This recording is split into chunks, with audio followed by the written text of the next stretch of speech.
of valvular heart disease at time of LVAD implantation. At 2014, the American Heart Association and the ACC had proposed a staging system, ABCD, same as the heart failure guidelines, to better prognosticate and treat patients with valvular heart disease.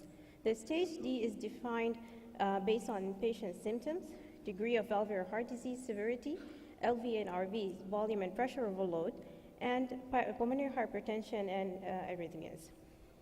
So starting with aortic valves, stage D aortic stenosis in symptomatic patients, and stage D AS in symptomatic patients is actually divided into 3 stages. Stage D1, who are the patients who have preserved ejection fraction with severe AS with high gradients. Stage D2 are the patients with severe AS, low gradients, or they are low flow, low gradient patients with reduced ejection fraction. And stage D are the low grade, low flow AS patients with preserved ejection fraction. Our interest usually in heart failure, or the patients who come to us, are the patients in stage D2.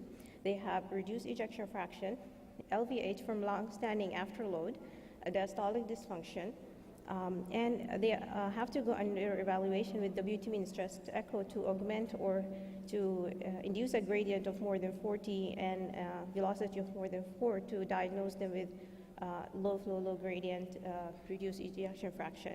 The recommendation of the valvular guidelines are level 2A or class 2A, level of evidence B for AVR. But the prognosis in these patients are dependent on the absence or presence of contractile reserve. In this diagram, it shows you how gradient the prognosis in patients who have, so group 1 are the patients who have contractile reserve, and group 2 are the patients who do not have contractile reserve, meaning that their LV dysfunction is either due to reduced ejection fraction due to pre-existing cardiomyopathy independent of AS or coronary artery disease leading to infarcted ventricle. As the natural history, patients with aortic stenosis who are treated medically, their prognosis is, survival is less than 50%.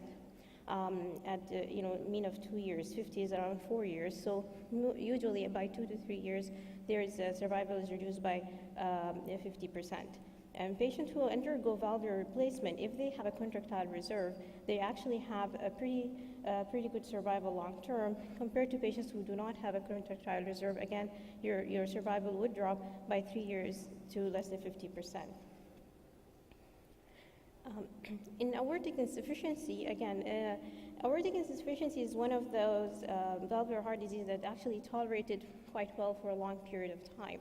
These, aortic insufficiency will lead to severe dilatation of the LV, and once the symptom occur or LV dysfunction happens, the prognosis becomes decline rapidly.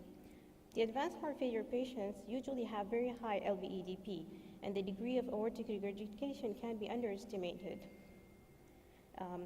And stage D, aortic insufficiency in symptomatic patients are the patients who have very high regurgitant volume of more than 60, regurgitant fraction more than 50, and these are the echo parameters for that. LV geometry, they may have very severe dilatation of the LV prior to onset of symptoms. LV function can be hyperdynamic because of the high volume regurgitation, or may actually develop a severe LV dysfunction and reduce ejection fraction. It's a class 1 indication to have AVR, but the prognosis is really dependent on symptoms. So as you can see, they are tolerated.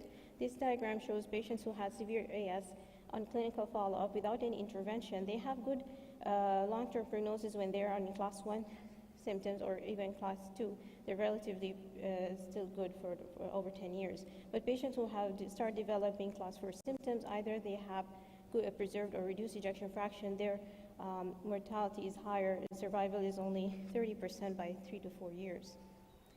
And the same finding you would find in patients who had aortic valve surgery with symptomatic aortic insufficiency.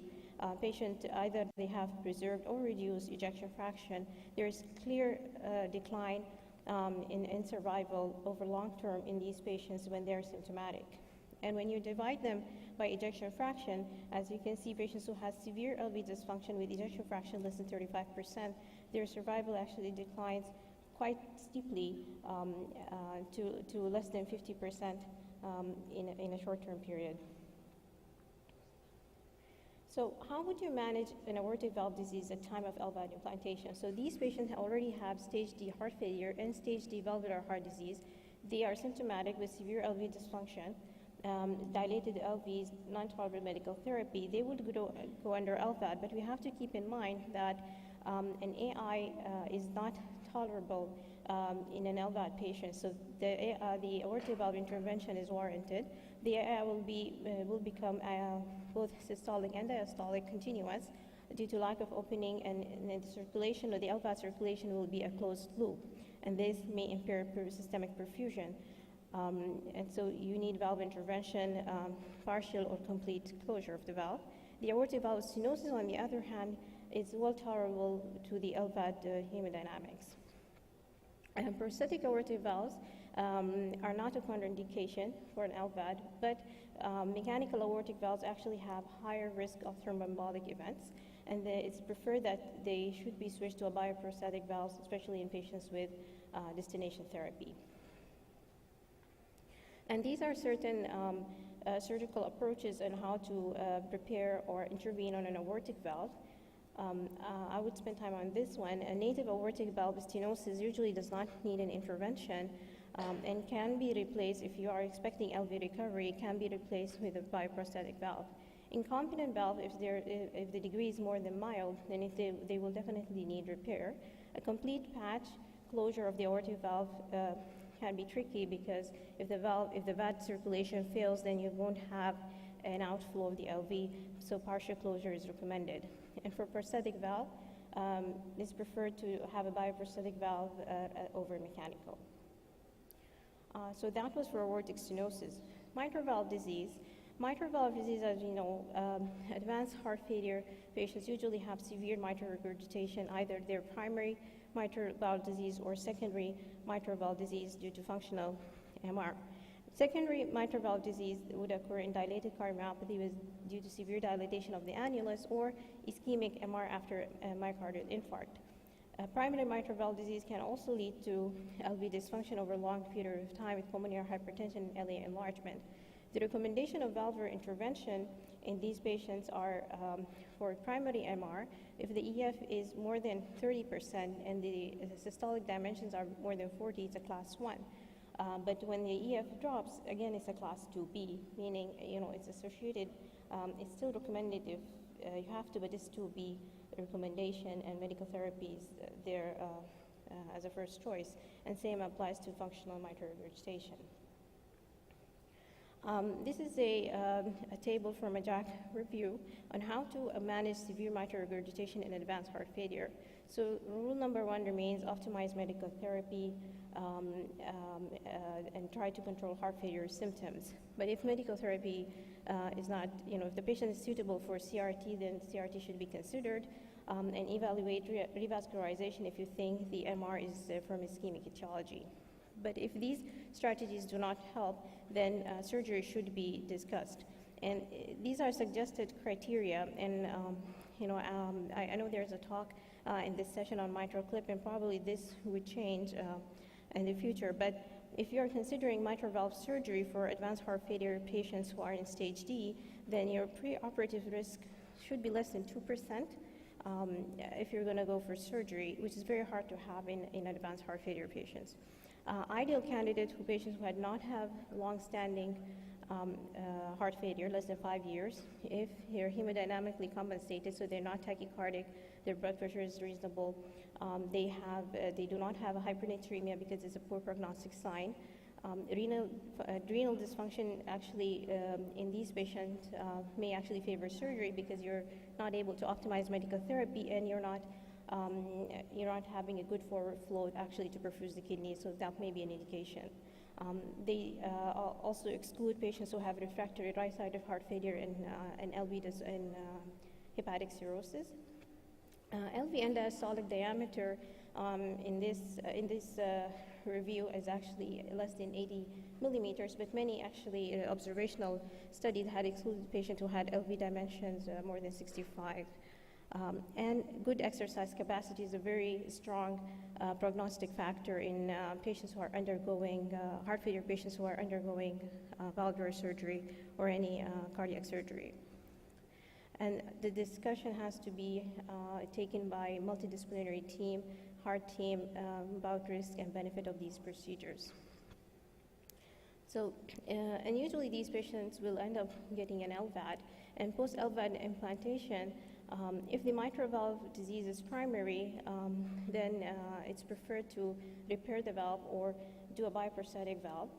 But if it's secondary, then unloading the ventricle with an Lvad support will actually improve the mitral regurgitation.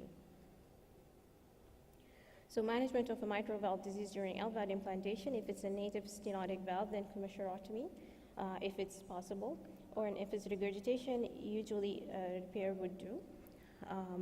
And for prosthetic valves, we prefer bioprosthetic valve replacement, and mechanical valves will need higher anticoagulation targets to prevent thromboembolic complication. So finally, tricuspid valve disease. So tricuspid valve disease is also very commonly found in advanced heart failure patients, and the valvular guidelines had described stage D tricuspid regurgitation in patients who have very symptomatic right-sided heart failure. They have a wide vena contracta, they have flow reversal in the hepatic veins, and tricuspid annular dilatation of more than 40, or leaflet tethering, and again, it's either primary or secondary, and usually in advanced heart failure, it's secondary to disturbance of the RV geometry. In the RV level, you will find dilated right-sided chambers, RV dysfunction, septal flattening, lack of respiratory variation in IVC. The recommendation is only class 1 for left-sided tricuspid valve repair with left-sided heart surgery. A standalone isolated tricuspid valve repair is recommended as a class 2A when the patient are in stage D, symptomatic right-sided failure. But for prognosis standpoint, recent data is actually favoring even isolated tricuspid valve repair if patients are severely symptomatic, but it's isolated TR intervention remains undertreated. So tricuspid regurgitation is very, very tricky in patients who are going under Lvad support. Early preoperative period post-Lvad implant, there's usually worsening of TR. And due to the volume overload on the right side and leftward shift of the septum. And usually on long term, there's improvement of the RV volume and function and reduction of TR. Prophylaxis to tricuspid valve bioprosthesis is associated with high thromboembolic events, so it's not recommended. But some observational studies actually show that tricuspid valve repair in moderate to severe TR for patients who are going under Lvad procedure may actually have a beneficial effect on early post-VAD, but we don't have enough long-term data. So I would like to conclude by going back to the basics. If you have heart failure patients, as you can see, recommendation of valvular intervention is recommended when the patients are in stage B heart failure or progressing to stage C heart failure before they develop advanced LV dysfunction as advanced valvular heart disease, severe dilatation of LV, and multi-system problems, because at that point, the isolated valvular intervention carries a higher risk, and probably patients will require mechanical circulatory support or any bridging therapies like percutaneous mitral clip or tricuspid clip before transplant. So there is a high prevalence of valvular heart disease and concomitant advanced heart failure. Primary either is rheumatic heart disease or secondary to advanced dilated cardiomyopathy. Uncorrected valve lesions have an effect on both peri and post-operative hemodynamics management of Lvad. De novo valve dysfunction may develop post-Lvad, so these are things we need to monitor for and adjust the valve function based on that. And how to manage valvular heart disease decision making may vary if the VAD implantation is meant to be bridged to transplant or bridged to recovery or destination therapy. Thank you.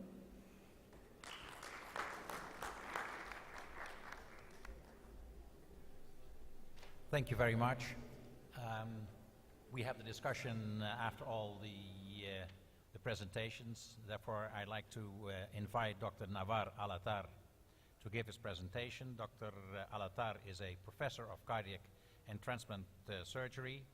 He is an honorary clinical associate professor in the University of Glasgow, and he works at the moment, as I understood, in the Golden Jubilee National